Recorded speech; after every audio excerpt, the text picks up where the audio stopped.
გამარჯობა, მე რატი ვარ მუჯირი ჟურნალისტი. დღეს 2 ივნისია და თქვენ უყურებთ პოლონეთის საზოგადოებრივი მაუწყებლის ქართულენოვან პროექტს VT საქართველო News-ი. ჩვენი გუნდი დღეს მოგიყვებათ ინტერნეტის მონიტორინგის სამმართველოზე, 4 ოქტომბრის საქმის საპროცესო შეთანხმებაზე და უკრაინაზე მასწრებულ თავდასხმაზე. დაბრუნების ჰაბები არალეგალი მიგრანტებისთვის. ევროკავშირი პოლიტიკის გამკაცრებაზე შეთანხმდა. ახალი რეგულაცია მკვეთრად დააჩქარებს დეპორტაციის პროცესებს და სამართლებრივი საფუძვლის ნიადაგზე სისხლის სამართლებრივ დევნასაც არ გამორიცხავს. ცვლილებები ითვალისწინებს ევროკავშირის 10-მდე არაწევრ ქვეყანასთან, მათ შორის ყაზახეთსა და უზბეკეთთან მოლაპარაკებებს. სწორედ ბლოკის გარეთ იგეგმება იმ ჰაბების შექმნა, სადაც მიგრანტები საბოლოო დანიშნულებამდე განთავსდებიან. რეფორმა უკვე გახდა უფლებადამცველების მწვავე კრიტიკის საგანი მასობრივი დაკავებების რისკის გამო. არალეგალებს ევროკავშირიდან გაძევების სტატისტიკა ყოველწლიურად იზრდება და 2025 წელს 2024-თან შედარებით თითქმის 6%-ით არის გაზრდილი. საკითხი განსაკუთრებით მწვავეა ჩვენთვის, რადგან იძულებით გაძევებულებს შორის საქართველოს მოქალაქეები მეორე ადგილზე არიან. 4 ოქტომბრის საქმეზე 7 პირს საპროცესო შეთანხმება გაუფორმდება. შეთანხმება 3 წლიან პირობით მსჯავრს გულისხმობს. სასამართლოს მიერ შეთანხმების დამტკიცების შემდეგ ისინი სხდომათა დარბაზიდან განთავისუფლებიან, რაც სავარაუდოდ მომავალ კვირაში მოხდება. შეთანხმებაზე უარი ამ ეტაპზე საქმის კიდევ 5 ფიგურანტს ეთქვა, რომელთა შორის ნაწილს ჯგუფური ძალადობის ორგანიზებასა და კონსტიტუციური წყობილების შეცვლისკენ მოწოდებას ედავებიან. მათ შორის ვინც გარიგებას დათანხმდა, პოლიტიკური ფიგურები არ არიან. სკროლვა სკრინვის სააგენტო. ასე ეძახიან ინტერნეტ მომხმარებლები შინაგან საქმეთა სამინისტროს დეპარტამენტს, რომელმაც სიძულვილის ენა უნდა აკონტროლოს. მორიგი რეპრესიული ინსტრუმენტი. ეს უკვე უფლებადამცველების შეფასებაა. საუბარია მამუკა მდინარეძის ინიციატივაზე შინაგან საქმეთა სამინისტროში შეიქმნა დანაყოფი, რომელიც სოციალური მედიას გააკონტროლებს. დეპარტამენტი უკვე ამოქმედა და მას 10 თანამშრომელი ეყოლება. ინიციატივის საფრთხეებზე და შეფასებებზე თიკო ერაძე თბილისიდან. სიძულვილის ენის მონიტორინგის სამმართველომ საქართველოში უკვე დაიწყო მუშაობა. როგორც ჩვენ ვიცით, ამ დროისათვის მას 10 თანამშრომელი ეყოლება და ეს 10 ადამიანი გააკონტროლებს საჯარო განცხადებებს, მათ შორის სოციალურ ქსელში გაკეთებულს და გადაწყვეტს შეიცავს თუ არა ის სიძულვილის ენას და შეურაცხყოფელ შინაარს. ჩვენ ჩავწერეთ უფლებადამცველი ორგანიზაციების წარმომადგენლები, რომლებსაც ვკითხეთ თუ რა საფრთხეს შეიძლება მოიცავდეს ეს ამ სამმართველოს არსებობა და რამდენად მოდის შესაბამისობაში სიტყვისა და გამოხატვის თავისუფლებასთან. ჩვენს მიერ ჩაწერილი ყველა რესპონდენტი ამბობს, რომ ეს არის ამბანური ჭეშმარიტება, რომ მსგავსი სამმართველოს არსებობა ზღუდავს სიტყვისა და გამოხატვის თავისუფლებას და ისინი ასევე ამბობენ, რომ ეს არის უბრალოდ ქართული ოცნების რეპრესიული პოლიტიკის გაგრძელება. ქართულმა ოცნებამ შეძლო ის, რომ გამოხატვის თავისუფლების სტანდარტებზე დისკუსია დაიწყო. გამოხატვის თავისუფლების სტანდარტებზე არ მსჯელობენ, იმიტომ რომ თუ ამაზე დავიწყეთ მსჯელობა და თუ ვთქვით ჩვენ, რომ ეს რატომ არ არის კარგი და ეს რატომ ჯობს და ასე რატომ უკეთესი იქნება ავაწყოთ ფრაზა და ასე რატომ იქნება უარესი, ეს არის დიქტატურა. სხვა მეტი კი არაფერი არ არის დიქტატურა, როდესაც ნორმირება ხდება სამეთყველო ენის, ნორმირება ხდება აზრების სამმართველოს შექმნა, რომლის რაღაც იდეა თითქოს არის სიძულვილის ენასთან ბრძოლა, არის ფიქცია და ეს არის უბრალოდ გაძლიერება იმ ინსტიტუციური წნეხისა, რომელიც გამოხატვის თავისუფლებას აქვს ქვეყანაში. აღსანიშნავია ისიც, რომ ამ სამმართველოს შექმნამდე ქართულმა ოცნებამ უკვე მოამზადა საკანონმდებლო ბაზა და 2025 წლიდან იყო შესაძლებლობა სამართლებრივად, რომ ადამიანს ეჩივლა მის მიმართ შეურაცხმყოფელი განცხადების ან კომენტარის გამო და მსგავსი შემთხვევები რამდენიმე იყო უკვე, მათ შორის ერთ-ერთი მოქალაქე დააჯარიმეს თამთა ქიმბარიშვილის მიმართ შეურაცხმყოფელი კომენტარის გაკეთების გამო. თამთა ქიმბარიშვილი ახლა ზუსტად ამ სამმართველოს დირექტორი არის. ჩვენ ვკითხეთ უფლებადამცველი ორგანიზაციების წარმომადგენლებს, თუ რამდენად შეიძლება გქონდეს მოლოდინი, რომ ეს კანონი ერთნაირად იმუშავებს ყველასთვის და არ იქნება შერჩევითი და ეს სამმართველო არ იქნება შერჩევითი ხასიათის, რადგანაც გვახსოვს მათ შორის ქართული ოცნების წარმომადგენლების მხრიდანაც შეურაცხმყოფელი განცხადებები და კომენტარები მათი კრიტიკოსების წინააღმდეგ.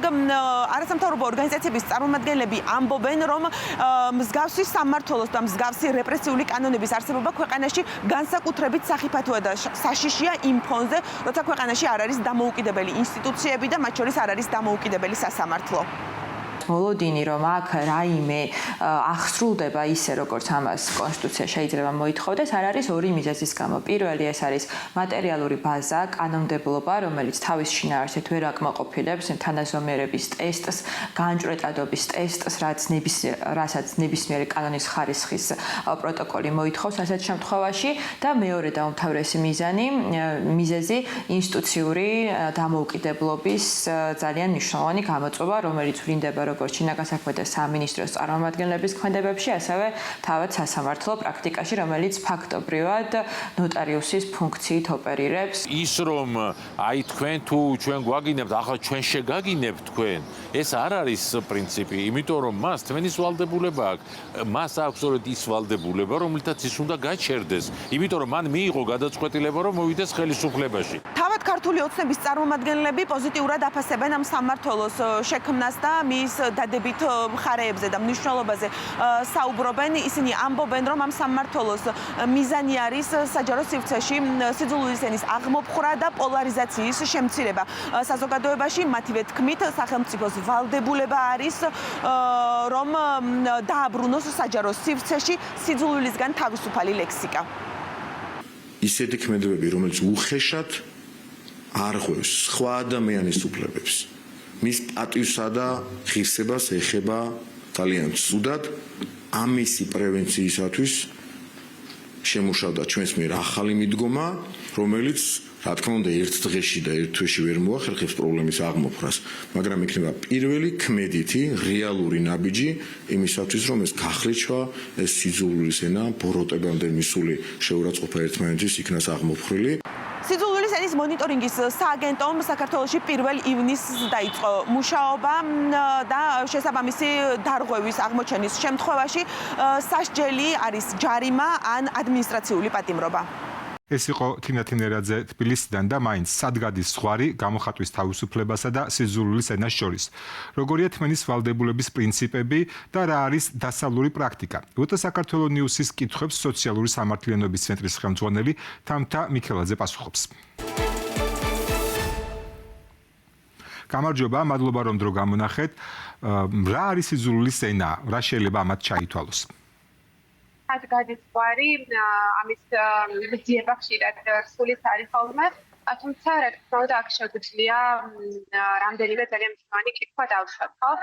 პირველი ძალიან მნიშვნელოვანი კითხვა ის არის, რომ თავად ეს მოსაზრება რა კონტექსტში იყო გამოცდული და რა მნიშვნელობა აქვს მას, ხო? ის როგორც წესი მოწმდება ხოლმე ეს პოლიტიკური გამოხატვის ნაწილი და პოლიტიკური დებატების, საარჩევნო კამპანიების ნაწილი, აკადემიური დისკუსიის ნაწილი, თუ რა კონტექსტში ეს გამოხატული, ხო?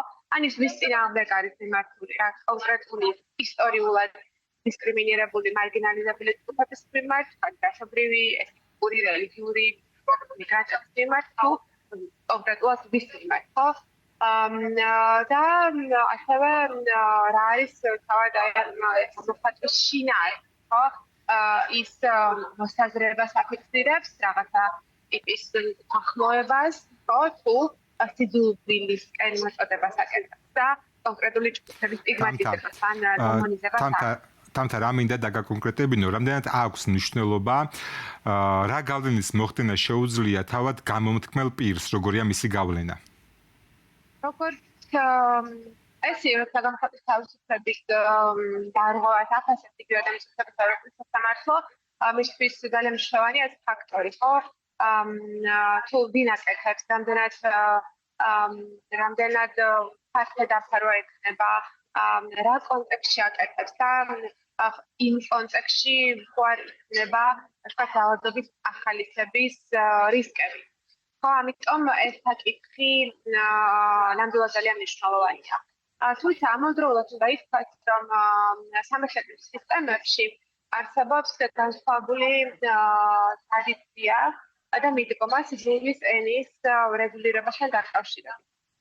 თუ ჩვენ გავაანალიზებთ ამერიკის სამართლის სისტემას, ხო, მაშინ ჩვენ ვნახავთ, რომ გამოხატვის თავისუფლებით ამერიკის სამართლის სისტემაში სიძულვილის ენაც არის დაცული მანამ სანამ ის ძალადობის რეალური და მყისიერ თამთა ერთი ამერიკული მოდელი, რომელიც ახლა ახსენეთ, თუმცა ქართული ოცნება ხშირად ევროკავშირის მაგალითებს იშველიებს. ვიცით, რომ თუნდაც საფრანგეთში მსგავსი ტიპის კანონმდებლობა მოქმედებს. მოდი ვთქვათ, რა განსხვავებაა? აქ ძალიან პრინციპულია გამხატვის თავისუფლებას და სრული წინაშორის სწორი ზღვარის გავლება და როგორც ვთქვით, სწორედ ეს არის ხოლმე სასამართლოში დავის საგანი. და ბუნებრივია ისიც, რომ ევროპულ პრაქტიკაში სწორედ ამოუკიდებელი და ძლიერი სასამართლოები, რომლებიც სათანადოდ იცავენ გამხატვის თავისუფლების სტანდარტებს, ხო ისინი ამ ზღვარს როგორც ვთქვით, სათანადოდ ავლენენ ხოლმე. და აქტიურად იყენებენ მათ შორის ევროპულ სასამართლოს სამართლოს განმარტებას. ამერიკული პრაქტიკა, რომელიც სხვა ისტორიული კონტექსტიდან ამოიზარდა და სადაც ის ინდივიდუალური თავისუფლებები, ხო, და ეს სახელმწიფოს მიმართ აბსოლუტური სახელმწიფოს მიმართ ნდობა არის უფრო დაბალი, იმიტომ რომ თავდაპირველი სახელმწიფო კოლონიური სახელმწიფო იყო და ახალი რესპუბლიკის დაბადება სწორედ ინდივიდუალური თავისუფლებების ძალიან მაღალი ხარისხის, კერძო ავტონომიის ძალიან მაღალი ხარისხის დაცვის კონცეფციაზე იდგა, ხო ისაუბრებს იმაზე, რომ ეს იდეები, ან ადამიანის მოსაზრებები არ შეეძლო ვინმე შეძლოს საუკეთესო ინტერესებისთვისაც კი, ხო, რომ ეს იდეები თავისუფლად შეიძლება გამოიხატოს და რა თქმა უნდა, ჩვენ შეგვიძლია ასეთ იდეებს, რასისტულ, შოვინისტურ და ასე შემდეგ, გავუმკლავდეთ ასევე გამოხატვის თავისუფლებით, გავუმკლავდეთ ასევე აზრის. დავამარცხოთ ასევე დემოკრატიული დისკუსიის, დებატებისა და აზრის. ამიტომაც მანამ სანამ ბრძოლის ენა არ ახდენს რეალურ და მყისიერ ძალადობის საფრთხეს, ხო, და ის არის დაშვებული და ეს კრიმინალიზება და რეგულირება გასაგებია. არ ექვემდებარება. მადლობა და ბოლოს, რატომ თვლით, რომ ეს სახიფათო ინსტრუმენტია სახელმწიფოს ხელში და ელოდებით თუ არა დამძიმებას? არა, შევაჯამოთ როგორც პრაქტიკულად რეალობა, როცა სიზმრიძელის სამართლებრივად მნიშვნელოვანი კრიმინალიზება, ხო, სამართლის ნაწილი არ არის, მაგრამ პოლიცია რატომ გაწევს ამ შემთხვევების მონიტორინგს, რომელიც როგორც გითხარით, ანუ არ სამართლებრივად და არ დამუშავებულია შესაბამისად, როგორ შეიძლება საერთოდ პოლიციის როლი დავინახოთ, ბუნდოვანია. შესაძლოა ეს როლი თქვენა და მაგალითად სახალხო დამცველს, რომელსაც ზოგადად ანტიდისკრიმინაციის მანდატი აქვს, და ის დისკრიმინაციის შემთხვევებს განიხილავს კონკრეტული მექანიზმებით, შესაბამისად უფრო მეტად გამართლებული იქნებოდა ომბუდსმენისთვის სრული ენის და სიძულვის ინციდენტების მონიტორინგი, მაგრამ პოლიციის ამ მანდატის გადაცემა არის გაუგებარი და როგორც ჩანს, მისი მიზანი მეტწილად არის კრიტიკული მოსაზრებების კონტროლი პოლიტიკური ოპონენტების თუ აქტივის საზოგადოებრივი მადლობა თამთა, ძალიან დიდი მადლობა. ჩვენს კითხვებს პასუხობდა სოციალური სამართლიანობის ცენტრის ხელმძღვანელი თამთა მიქელაძე. ახლა ჩვენი სტუმარი სიტუაციის კიდევ უფრო დამძიმების შესაძლებლობაზე საუბრობდა და თუ გაინტერესებთ, სადამდე შეიძლება სისტემა წავიდეს სიძულვის ენასთან ბრძოლის საფარქვეშ, რუსეთში გვაქვს ძალიან კარგი მაგალითი. კრემლის ხელისუფლების კრიტიკოსების დევნის შესაძლებლობებს კიდევ უფრო აფართოვებს. სახელმწიფო დუმამ ერთდროულად ჩატარებული მეორე და მესამე მოსმენით მიიღო კანონი, რომელიც რუსეთის ფარგლებს გარეთ მყოფი პირების ადმინისტრაციული პასუხისმგებლობაში მიცემას და მათი ქონების დაყადაღებას ითვალისწინებს. ანუ ემიგრანტებს სოციალურ ქსელში მათ მიერ გამოთქმული აზრის გამო პირად კერძო საკუთრებაზე წვდომა აეგზალებათ. გთავაზობთ ვტ-ს ცენტრალური ნიუსრუმის და ევგენი ვისკოვის მომზადებულ სიუჟეტს. თუკი რუსეთის მოქალაქე ხარ, მნიშვნელობა არ აქვს სად ხარ, ბერლინში, ვარშავაში თუ თბილისში. რუსულ სასამართლოს მაინც შეუძლია ჯარიმა დაგაკისროს და საკუთარი ქონების განკარგვის შესაძლებლობა დაკარგო. სახელმწიფო დუმას მიერ მიღებული კანონპროექტი საზღვარგარეთ მყოფ პირებზე ადმინისტრაციული კოდექსის 12 მუხლის მოქმედებას ავრცელებს. მათ შორისა არმიის დისკრედიტაცია, რუსეთის წინააღმდეგ სანქციებისკენ მოწოდება, ექსტრემისტული მასალების გავრცელება და ისეთი ინფორმაციის გამოქვეყნება, რომელსაც ხელისუფლება შეურაცხმყოფლად მიიჩნევს. თავი წავიდა, მაგრამ ქვეყნისთვის მაინც ზიანის მიყენებას აგრძელებს, ჩვენი ქვეყნის დისკრედიტაციით შესაძლოა ქონების გარეშე დარჩეს. აქამდე მსგავსი ზომები უცხოურ აგენტებად აღიარებული პირებისა და არასასურველი ორგანიზაციების წევრების მიმართ გამოიყენებოდა. ახლა კი კანონი ნებისმიერი მოქალაქისთვის რუსეთში დარჩენილი ნებისმიერი ქონების დაყადაღების შესაძლებლობას იძლევა. მაშინაც კი თუ ჯარიმა 10,000 რუბლია, დაყადაღებული ბინაკი 10 მილიონი ღირს.